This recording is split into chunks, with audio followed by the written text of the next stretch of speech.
Hello and welcome back to Mr. Rowley's Virtual Music Classroom. Today's lesson is going to be the fourth lesson in the Songwriting Series. Today's lesson is going to focus on arranging the song into a performable piece of music. The arrangement I have chosen will be to not only finish the melody of the song, so in its entirety, but also to add a guitar part, a bass part, and a recorder part, and also a string quartet part. I've chosen this arrangement because the audience for this piece is a children's piece of music that I could use in a elementary music classroom. Normally I just play guitar with them, but I decided to add a few more instruments. For instance, for my fourth graders, one of them could play the recorder part.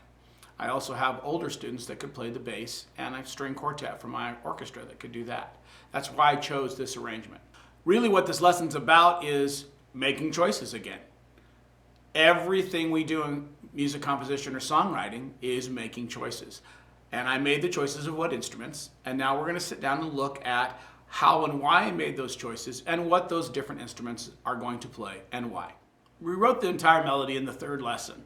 And as I arranged it, I did change a couple of things. I added a set of words that is repeated throughout the song onto one of the stanzas. And what it did is it helped create the form. This is a strange form for a pop type song. It's more of a folk type song than a pop song. But it still works really well. This is kind of in a rondo form, an A, B, A, C, A, D, A form. And so it doesn't really have a verse or chorus, but the music itself, the pitches, are in a pattern that makes a lot of sense, and it helps with the words that were written. I did take I took one small section of words and repeated it at the end of a stanza to help create the form pattern. And with that, let's take a look at and listen to the song without arrangement. And remember, I'm using everything on MIDI right now. I will make a recording of the song in the future and add it to this video with the instruments actually being played. But what we're going to learn here in this lesson today and now is just the MIDI versions of the song.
So now on the screen, you see a score set up, and a score is all of the parts together in a piece of music. You have to see the score set up for my arrangement. The top line is the voice. The next line down is the acoustic guitar. Then below that is the acoustic bass. And below that, I have a recorder line. And then the bottom 4 lines are the string quartet. 2 violins, a viola, and a cello. And what I've done, of course, in the last lesson, we put the chords to the melody. So we have the melody done and the chords are all done. And the chords tell us what pitches to choose for our arrangement. And again, there's lots of choices we can make. I'm going to first talk about the acoustic guitar part. When I play this with kids in my classroom, for instance, I would usually probably only have an acoustic guitar available. I like a picking style acoustic guitar on this one. You don't have to do it that way, but that's what I did. And I used a simple arpeggio that works well on the guitar itself. And so the melody, along with the acoustic guitar, is what you're going to hear first. And so take a listen now.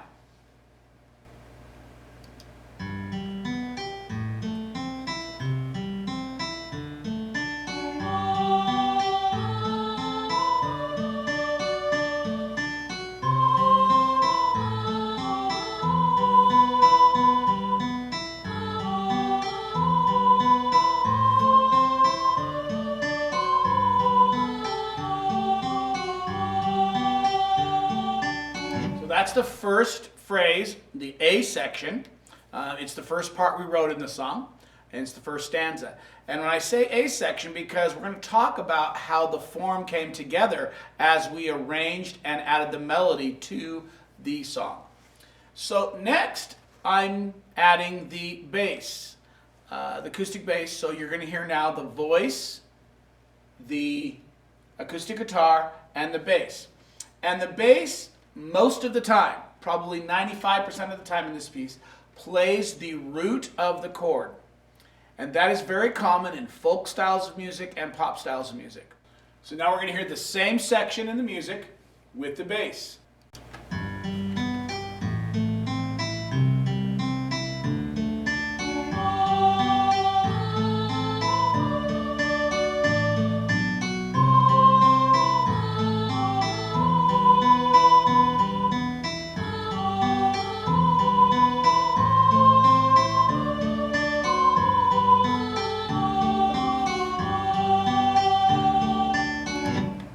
Now you'll notice at the very beginning of the piece, there's no vocal part. The song hasn't started yet. It's like an intro. I wanted to do something different with the intro, and throughout the piece of music, there are little 2-bar phrases or interludes between sections in the song. I wanted something to go in there, and that's when I added recorder. Recorder's a really good instrument to add because a 4th grader could play it. And I wrote the recorder part. It's a little hard, but a good player could play. So now let's listen to this with the recorder part added. And remember, all the sounds you're hearing are MIDI sounds in the finale's notation program.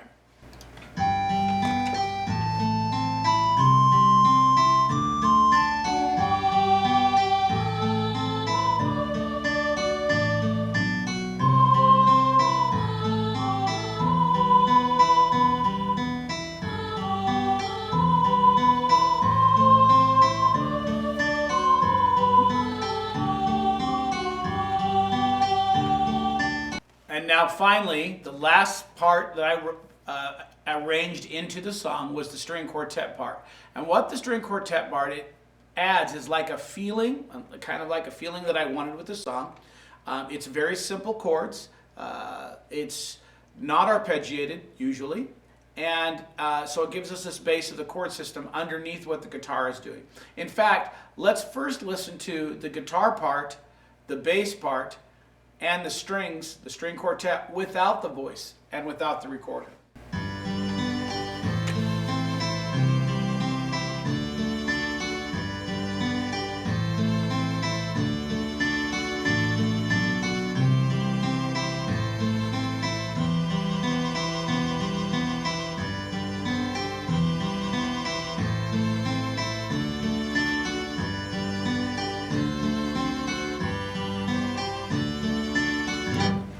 So that's the first section with basically what we call the accompaniment. There's no melodic material there really. Yes, the guitar part kind of sounds melodic, but it's just a chord arpeggio. So when we add it all together for the first section or the A section of the song, this is what it sounds like.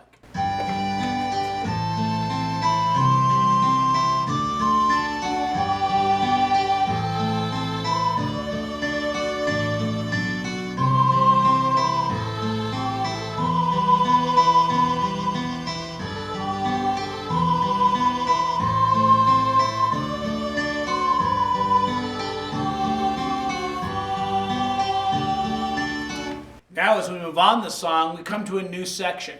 And a new section, the melody changes a little bit. It's the B section. And so because of that, I wanted to change things up in the accompaniment. For the guitar part in this section, we have what we call rolled chords. That's where you take the guitar player strums the chords one string at a time, slower than normal. And you're going to hear a little bit of the measure before this section.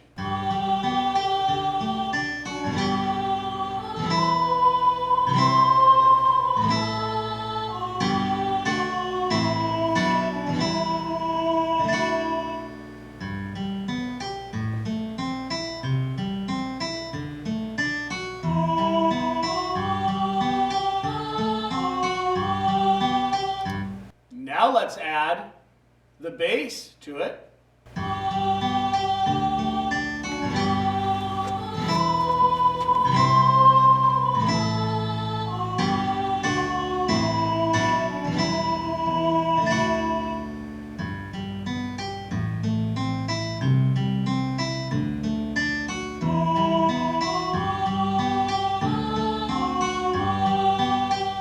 Now let's add the strings in, and you'll hear the strings pizzicato. It's a little bit different than what they play. It's a little bit different style than what they played before.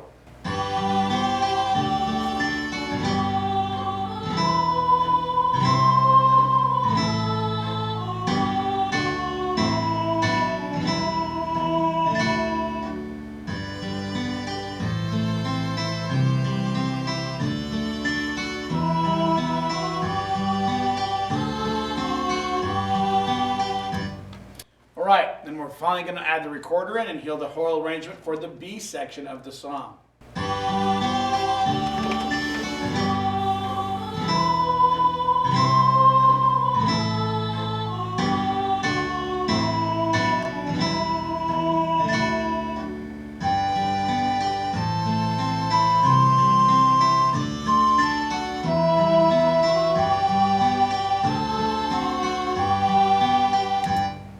As I was arranging this song and writing the melodies from the last lesson and continuing on with all of the words, it's set up in a form that I wasn't expecting. It ended up kind of turning into what we call a rondo form, A, B, A, C, A, D, A. So we just finished the B section. Now we're going on to the A section, and we're going to start hearing repetition now. So the accompaniment, or all of the parts, the guitar part, the recorder part, the bass part, and the string quartet part are all exactly the same as they were in the other A section. The only thing that has changed is the words, and so therefore some of the rhythm in the melody has changed, but the shape and the pitches in the melody have not changed. Sometimes you have to add maybe make a quarter note into two quarter notes on the same pitch because of the syllables of the words in the song. But theoretically and overall, there's not any difference. So we're going to go ahead and listen to this next section, which is the A section for the second time, following the B section. So you're going to hear the last couple of last measure of the B section going into the A section. And we're going to go ahead and let the whole entire arrangement play because it's the same as it was the first time around, just different words.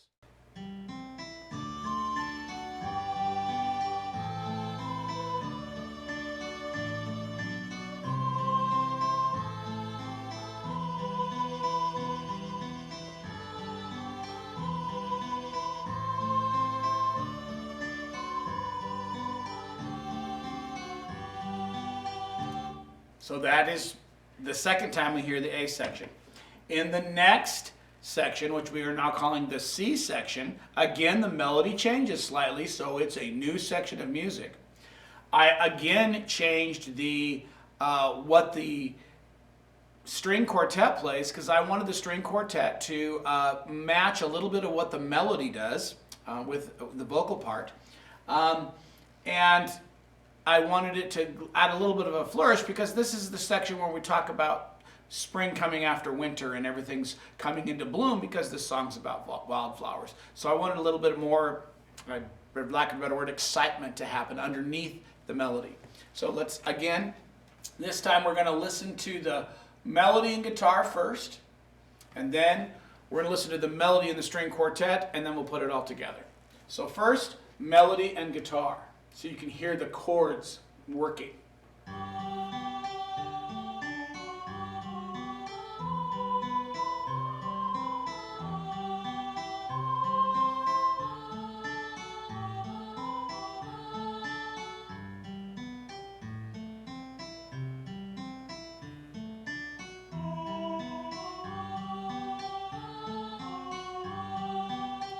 You'll notice something, that at the end of the C section, the ending is the same as the B section. And that's some repetition that I talked about a little bit earlier, where I added some words.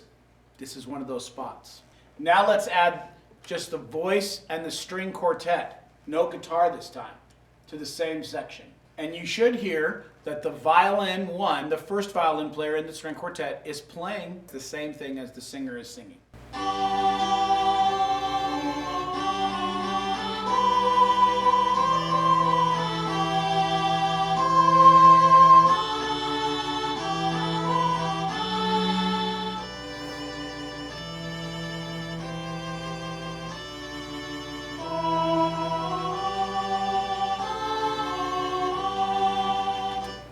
Finally, for the C section, let's listen to the whole entire arrangement, adding all of the instruments in with the voice.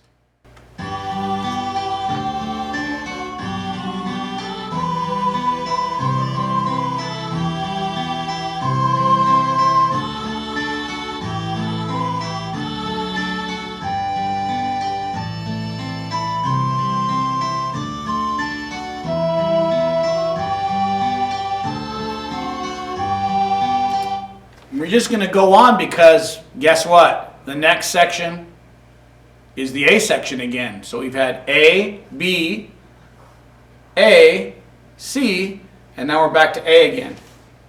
Lots of repetition. You may also notice that the recorder part is the same each time it happens in that interlude. And that's what makes songs, especially a simple song like this, even though it's not an A-B song, verse, chorus, which is a very simple form. So the form makes it a little bit more complex, but it's still a fairly simple song. And it'll be easier for older elementary students to learn with all the repetition that's in there. So this is the third A section with everything. Let's listen.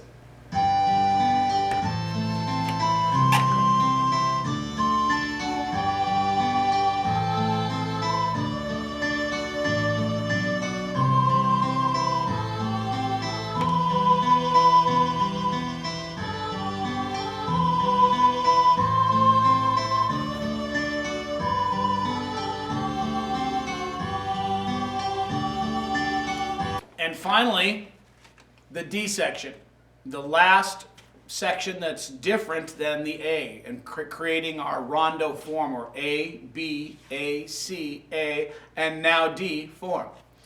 Again, I changed things up a little bit. You will notice, though, that I didn't change the guitar part. I didn't change how the guitar plays, other than that one spot, because that, to me, that was the dark spot in the song. For the rest of it, it's just the arpeggiated pattern. And again, I didn't change the bass very much. And I didn't change the recorder part. I did change the string quartet part. And that gives us just a little bit of difference in the arrangement for each of the sections. And this section is no different.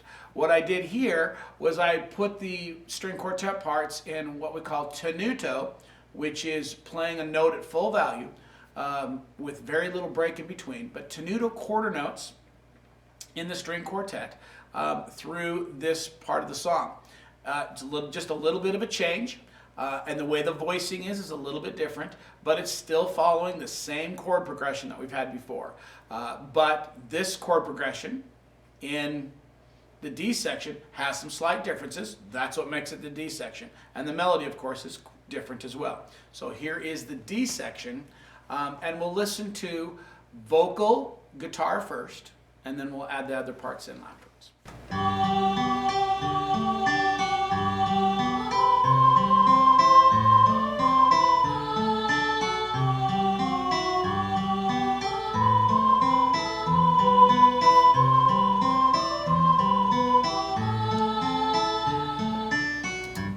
Now let's add the bass, strings, and recorder in. And the recorder's only in one little section at the end.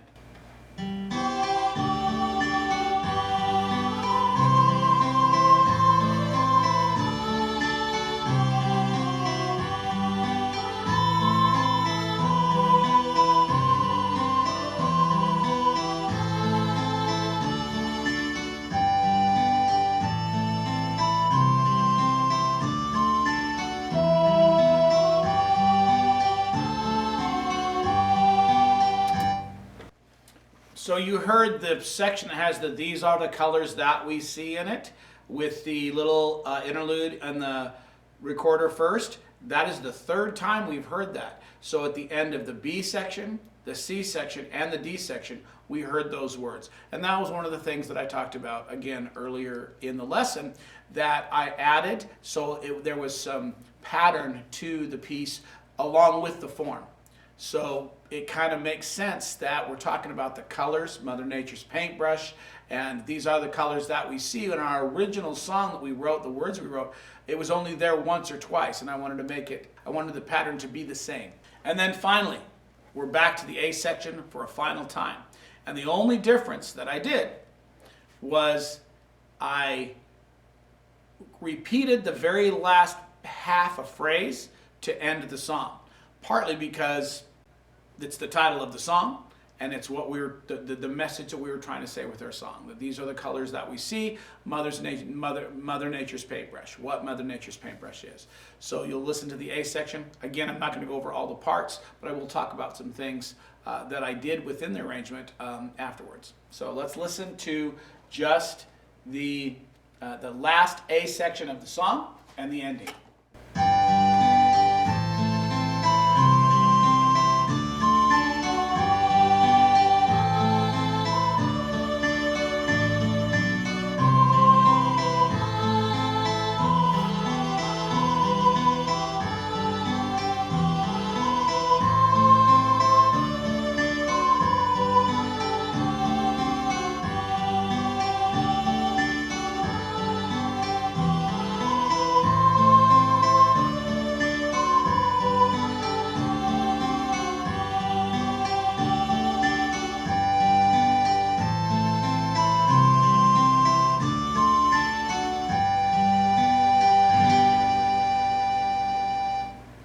So there you have a kind of a step-by-step process on the parts and pieces that I put together for this particular song.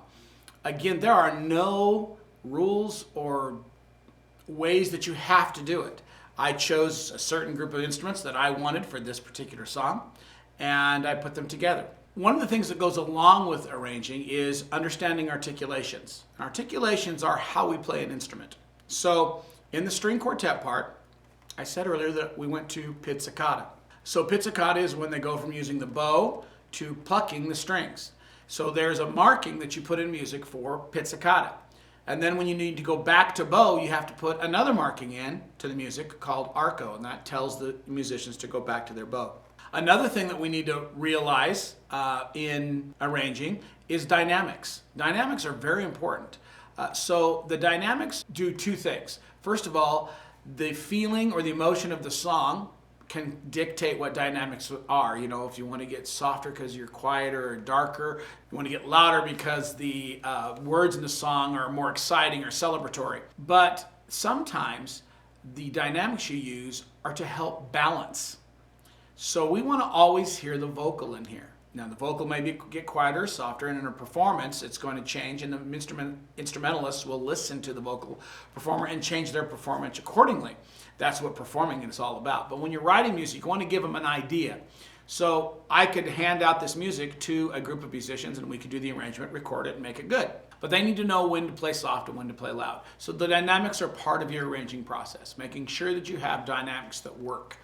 The other thing is tempo alterations. Some tempo alterations in a performance will happen automatically, however the singer is interpreting the song. Because in a song like this, the singer is who is really performing, and the instruments behind them are accompaniment, and they're following the singer a lot of the time. I wanted that to slow down at the end, and so I had to put in the music a marking to show the instrumentalists that I want them to slow down. And you can hear that in the end of the piece. Those are simple arranging tools that you need to do and use when you're arranging. Things will change when you perform. They always do. That's part of the great things of performing. Composing is one art, performing is another. So just remember that it's not just about the notes and your choices of notes and your choices of style. It's also about things like articulations, which can actually create style, and your dynamics, which create a good sounding performance. When we're using the computer, it can only do so much. I am going to record this song, and then later on I'll add the recording of the song to this video in the future. I am hopefully going to record this song in the next few days, and we'll see what happens. I hope you enjoyed this lesson. There's lots of things that can go on when you're putting notes together in an arrangement, and there's a lot of trial and error. Sometimes it takes a lot of time, and that's okay. Take your time and be the artist that you can be. Thanks, I hope you enjoyed it. Before we go, let's listen to the song one more time.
I hope you enjoyed this lesson, and I hope that your journey as a songwriter is getting better all the time.